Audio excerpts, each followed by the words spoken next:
ಏನದು? ಏನಿಲ್ಲ ಏನಿಲ್ಲ. ಏನದು ಹೇಳು. ಊಟ ಊಟ. ಕದ್ದಿ ತಗೊಂಡ್ ಹೋಗ್ತಾ ಇದ್ಯಾ? ಈ ಮನೆಗೆ ಕದ್ದು ಊಟ ತಕ ಹೋಗದೆ ಹೋದ್ರೆ ದೊಡ್ಡವರಿಗೆ ಉಪವಾಸನೆ ಕಣ ಹೇಳಿ. ಮನೆ ಯಜಮಾನ್ರಿಗೆ ಈ ಗತಿನ? ಏನೋ ಎಲ್ಲ ವಿಚಿತ್ರವಾಗಿದೆ ಈ ಮನೇಲಿ. ಕೊಡು, ನಾನ್ ತಗೊಂಡ್ ಹೋಗ್ತೀನಿ. ಬೇಡಕವ, ನಿಮ್ಮ ಅತ್ತೆಯವ್ರಿಗೆ ಗೊತ್ತಾದ್ರೆ ಈ ಮನೆಯಾಗೆ ಯುದ್ಧನೇ ನಡೆದೋಯ್ತದೆ. ಬೇಡಕವ.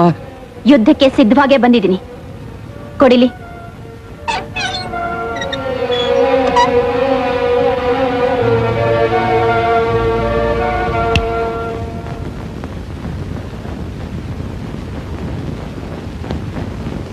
ಮಾವ ಹೇಳಿ ಮಾವ.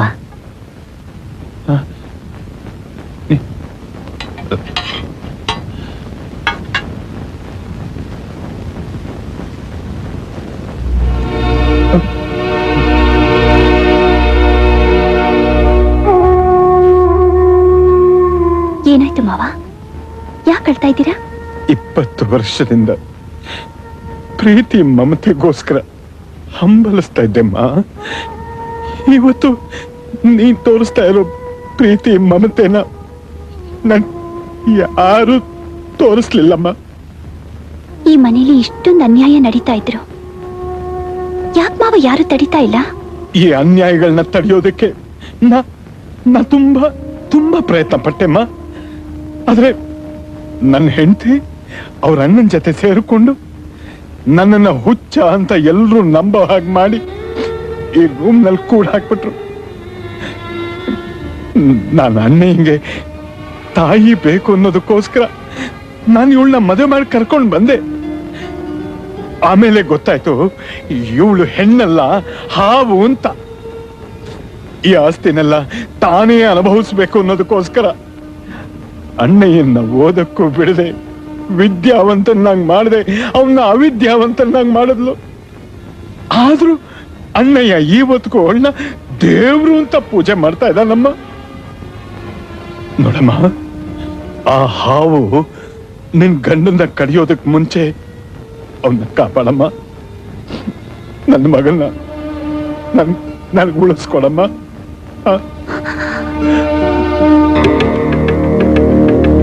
ಅಲ್ವೋ, ಒಂದು ಮಾತು ನನ್ನ ಹತ್ರ ಹೇಳಿದ್ರೆ ನಾನೇ ಮುಂದೆ ನಿಂತು ನಿನ್ನ ಮದುವೆನ ಅದ್ಧೂರಿಯಾಗಿ ಮಾಡ್ತಿದ್ನಲ್ಲೋ. ಇಲ್ಲಿ ನೋಡು, ನನಗ್ ಮಗ ಅಂತ ಇರೋದು ಅಣ್ಣಯ್ಯ ಒಬ್ನೇ. ನೀನ್ ನನ್ನ ಪಾಲಿಗೆ ಯಾವತ್ತೋ ಸತ್ತೋದೆ. ಇನ್ನೊಂದು ಕ್ಷಣ ಕೂಡ ನನ್ ಮುಂದೆ ನಿಲ್ಬೇಡ, ಹೊರಟೋಗು. ನೋಡಿ, ನೀವ್ ಹೀಗೆಲ್ಲ ಮಾತಾಡೋದು ಚೆನ್ನಾಗಿರೋದಿಲ್ಲ. ನಾನು ನಿಮ್ಗಿಂತ ಯಾವ್ದ್ರಲ್ಲೂ ಕಡಿಮೆ ಇಲ್ಲ ಅನ್ನೋದನ್ನ ನೆನಪಿನಲ್ಲಿ ಇಟ್ಕೊಳ್ಳಿ. ನಿಮ್ಗೆ ಇಷ್ಟ ಇಲ್ಲ ಅಂದ್ರೆ ಹೇಳ್ಬಿಡಿ, ನಿಮ್ ಮಗನ ಸಿಂಗಾಪುರ್ ಕರ್ಕೊಂಡೋಗಿ ಮನೆ ಅಳಿನಾಗಿ ಇಟ್ಕೋತೀನಿ. ರೇ ಏನ್ರಿ ನಮ್ ಹುಡುಗನೇನ ಅಂತ ಗತಿಗೆಟ್ಟವನು ಅಂತ ತಿಳ್ಕೊಂಡ್ರೇನ್ರಿ? ಹೌದು ರೀ. ನೀವು ಸುಮ್ನೆ ರೀ ಅಮ್ಮ. ಮದುವೆ ಮಾಡ್ಕೊಂಬಂದ ಮಗನ ಸೊಸೆನ ಮನೆಯವ್ರಿಗೆ ನಿಲ್ಸ್ಕೊಂಡು ಮಾತಾಡ್ತಿದ್ದಿಲ್ಲಮ್ಮ. ಒಳಗ್ ಕರ್ಕೊಂಡೋಗಮ್ಮ. ಅತ್ತೆ, ನೀವಾದ್ರೆ ಇವ್ರನ್ನ ಒಳಗ್ ಕರ್ಕೊಂಡೋಗಿ. ಈ ಉಪಚಾರ ಎಲ್ಲ ಬೇಕಾಗಿಲ್ರಿ. ನನಗೆ ಸಿಂಗಾಪುರ್ನಲ್ಲಿ 3 ರಬ್ಬರ್ ಫ್ಯಾಕ್ಟರಿ ಇದೆ. ನನ್ನ ಮಗಳು ಈ ಗುಡ್ಸಲ್ನಲ್ಲಿ ಬಾಳ್ಬೇಕು ಅನ್ನೋ ಅವಶ್ಯಕತೆ ಏನೂ ಇಲ್ಲ. ಏನು ನಿನ್ನ ಮೂರಲ್ಲಿ ಮಾವ, ನೀನ್ ಸ್ವಲ್ಪ ಬಾಯ್ ಮುಚ್ಚಲಿ. ಇಲ್ಲಿ ನೋಡಿ ಸ್ವಾಮಿ, ಹೇಳ್ದೆ ಕೇಳ್ದೆ ಮದುವೆ ಆದ್ರೆ ಎತ್ತವ್ರಿಗೆ ದುಃಖ ಆಗೇ ಆಗುತ್ತೆ. ನೀ ಸ್ವಲ್ಪ ಸುಮ್ನೆ ರೀ. ಏಯ್, ನಡಿ ಒಳಗೆ. ನೀ ನಡಿಯಮ್ಮ ಒಳಗೆ. ಅಮ್ಮ, ನೀ ನಡಿ ಒಳಗೆ. ಹಾ ನಡಿ ಒಳಗೆ. ನಿನಗ್ ಬೇರೆ ಹೇಳ್ಬೇಕಾ? ರೀ ರಬ್ಬರ್ ಫ್ಯಾಕ್ಟ್ರಿ, ನಡೀರಿ ಒಳಗೆ. ಆಗೋದಿಲ್ರಿ, ನನಗೆ ಸಿಂಗಾಪುರ್ನಲ್ಲಿ ಸಿಕ್ಕಾಪಟ್ಟೆ ಕೆಲಸ ಇದೆ. ನೋಡಿ, ನನ್ನ ಮಗಳನ್ನ ಬಿಟ್ಟು ಹೋಗೋಣ ಅಂತ ಬಂದಿದ್ದೀನಿ ಅಷ್ಟೇ. ನಾನೇನ್ ಬರ್ತೀನಿ. ಸ್ವಲ್ಪ ನನ್ನ ಮಗಳನ್ನ ಚೆನ್ನಾಗಿ ನೋಡ್ಕೊಳ್ಳಿ, ಗೊತ್ತಾಯ್ತಾ? ರೀ ನಿಮ್ ಸೂಟ್ ಕೇಸ್ ತಗೊಂಡೋಗ್ರಿ. ಓ,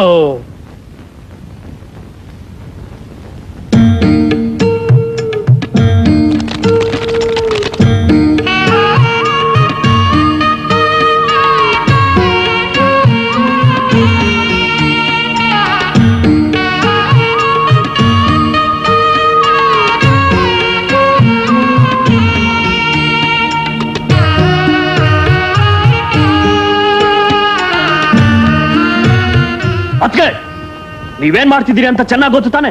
ಇವ್ರನ್ನ ಕತ್ಲೆ ಕೋಣೆಯಿಂದ ಇಲ್ಲಿ ಕರ್ಕೊಂಡ್ ಬಂದ್ರೆ? ಮನೆ ಯಜಮಾನ್ ಇರ್ಬೇಕಾದ್ರು ಇಲ್ಲಿ, ಕತ್ಲೆ ಕೊಂಡೆಲ್ಲ. ಇದ್ರ ಪ್ರತಿಫಲ ಏನಾಗುತ್ತೆ ಅಂತ ಗೊತ್ತಾ?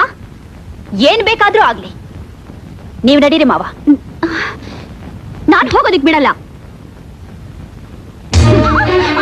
ನೋಡು, ಈ ನಿನ್ನ ಕೋಮಲವಾದ ಕೈಗಳನ್ನ ನಿನ್ನ ಅಲಂಕಾರ ಮಾಡ್ಕೊಳ್ಳೋದಕ್ಕೆ ಬಿಟ್ಟು ಬೇರೆ ಏನಾದ್ರೂ ಮಾಡಕ್ ಉಪಯೋಗಿಸಿದ್ರೆ ಅದನ್ನ ತುಂಡು ತುಂಡು ಮಾಡ್ಬಿಟ್ಟು.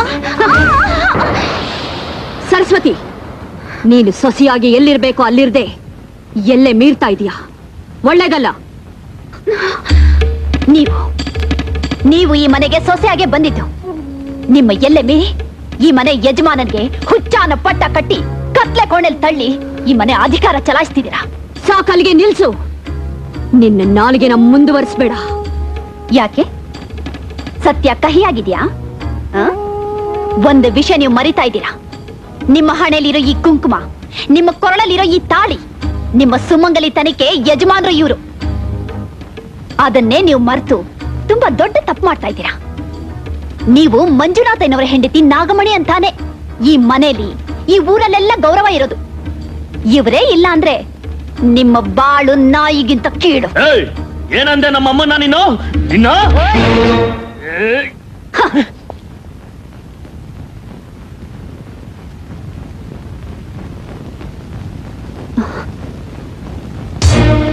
ಬನ್ನಿ ಮಾವ.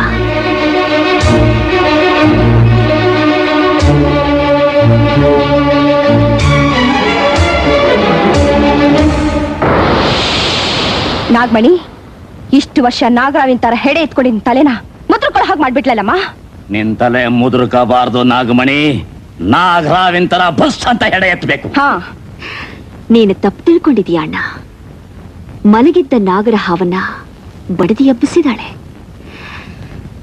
ವಿಷ ಕಾರದೆ ಈ ಹಾವು ಮಲಗಲ್ಲ.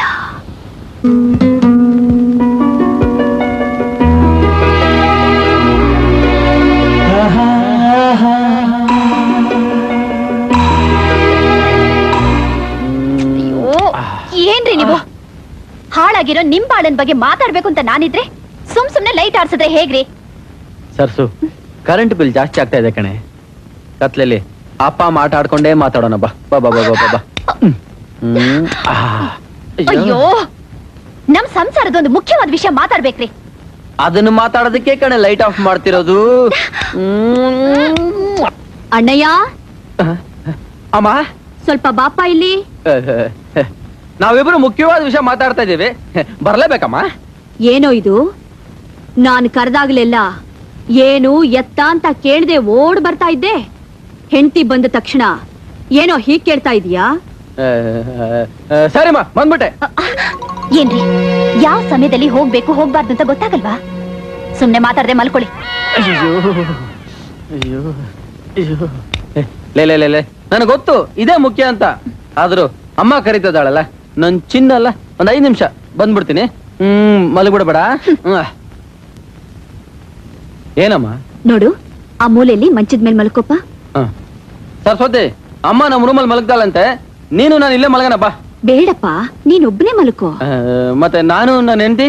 ಅಣ್ಣಯ್ಯ, ಇದು ಆಷಾಢ ಮಾಸ. ಗಂಡ ಹೆಂಡತಿ ಒಂದಾದ್ರೆ ಸಂಸಾರಕ್ಕೆ ಒಳ್ಳೇದಾಗೋಲ್ಲ. ಅದಕ್ಕೆ ನೀನೊಬ್ನೇ ಹೋಗಲ್ ಮಲ್ಕೋಪ್ಪ. ಹೋಗಪ್ಪ.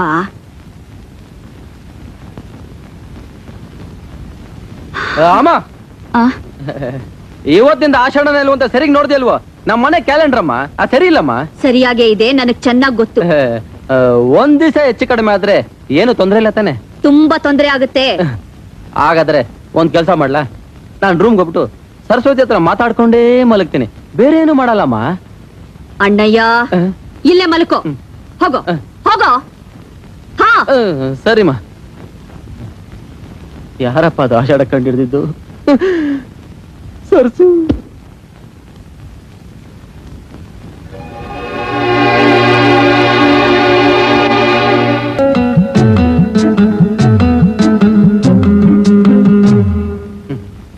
ಅಲ್ವೇ ಸರ್ಸು? ಅಮ್ಮ ಇಷ್ಟು ಹೇಳಿದ ಮೇಲೂ ನಾನು ಇಲ್ಲಿ ಮಲಗೋದು ತಪ್ಪಲ್ವೇನೆ? ಏನ್ರಿ, ಮಾತಿಗೂ ಅಮ್ಮ ಅಮ್ಮ ಅಂತಿರಲ್ಲ. ಅಮ್ಮ ಹೇಳಿದೆಲ್ಲ ವೇದವಾಕ್ಯನ. ಇಲ್ಲ ನೋಡು, ಅಮ್ಮನ ಬಗ್ಗೆ ಆತರ ಮಾತಾಡ. ಯಾಕೆ ಮಾತಾಡಬಾರ್ದು? ಸಾಕ್ ಸುಮ್ನೆ ಇರಿ. ಅಲ್ವೇ ಸರಸ್ವತಿ, ಗಂಡ ಹೆಂಡತಿ ಆಷಾಢದಲ್ಲಿ ಒಟ್ಟಿಗೆ ಮಲಗೋದು ಒಳ್ಳೇದಲ್ಲ ಅಂತ ಅಮ್ಮ ಹೇಳಿದ ನ್ಯಾಯ ಅಲ್ವೇನೆ? ಏನ್ ನ್ಯಾಯ? ಬಂದ್ರೆ ಇಲ್ಲಿ ಬನ್ನಿ. ಆಷಾಢ ಮಾಸದಲ್ಲಿ ಗಂಡ ಹೆಂಡತಿ ಯಾಕೆ ಸೇರ್ಬಾರ್ದು ಅಂತ ಗೊತ್ತಾ? ಅಯ್ಯೋ, ನಾನು ಇದನ್ನ ಅಮ್ಮನ ಹತ್ರ ಕೇಳಕ್ಕೆ ಮರ್ತ್ಬಿಟ್ಟೆ. ಅದಕ್ಕೆ ಹೇಳೋದು. ಯಾವತ್ತಾದ್ರೂ ನೀವ್ ನಿಮ್ಮಮ್ಮಂಗ್ ತಿರುಗ್ ಮಾತಾಡಿದಿದ್ರೆ ನೀವು ಜಾಣ್ರಾಗಿರ್ತಿದ್ರಿ. ಅದ್ ಸರಿ, ಆಷಾಢದಲ್ಲಿ ಗಂಡ ಹೆಂಡತಿ ಯಾಕೆ ಸೇರ್ಬಾರ್ದು ಅದ್ ಹೇಳಿ ಸಾಕು. ನೋಡ್ರಿ, ಆಷಾಢದಲ್ಲಿ ಗಂಡ ಹೆಂಡತಿ ಸೇರಿದ್ರೆ ಚೈತ್ರ ಮಾಸದಲ್ಲಿ ಮಗು ಹುಟ್ಟುತ್ತೆ. ಹ್ಮ್ ಚೈತ್ರ ಮಾಸದಲ್ಲಿ ತುಂಬಾ ಬಿಸಿಲು. ಹ್ಮ್ ಆ ಹೊತ್ನಲ್ಲಿ ಗರ್ಭಿಣಿಗೆ ಹೆರಿಗೆ ನೋವು ಬಂದ್ರೆ ತುಂಬಾ ಕಷ್ಟ. ಓಹ್. ಅಷ್ಟೇ ಅಲ್ಲ, ಹುಟ್ಟೋ ಮಗುಗೆ ಸಿಡುಬ್ ತರದ ರೋಗ ಬಂದ್ರು ಬರಬಹುದು. ಅದಕ್ಕೆ ಆಷಾಢದಲ್ಲಿ ಗಂಡ ಹೆಂಡತಿ ಸೇರ್ಬಾರ್ದು ಅನ್ನೋದು. ಅಬ್ಬಬ್ಬಬ್ಬಬ್ಬಬ್ಬಬ್ಬಬ್ಬ. ಏನ್ ನ್ಯಾಯ, ಏನ್ ಧರ್ಮ, ಏನ್ ತತ್ವ. ಅದಕ್ಕೆ ಕಣೆ ನಿನಗೂ ನಿನ್ ಮಗುಗೂ ಏನು ತೊಂದ್ರೆ ಆಗ್ಬಾರ್ದು ಅಂತ ಅಮ್ಮ ಪ್ರೀತಿಯಿಂದ ಹೇಳಿರೋದು.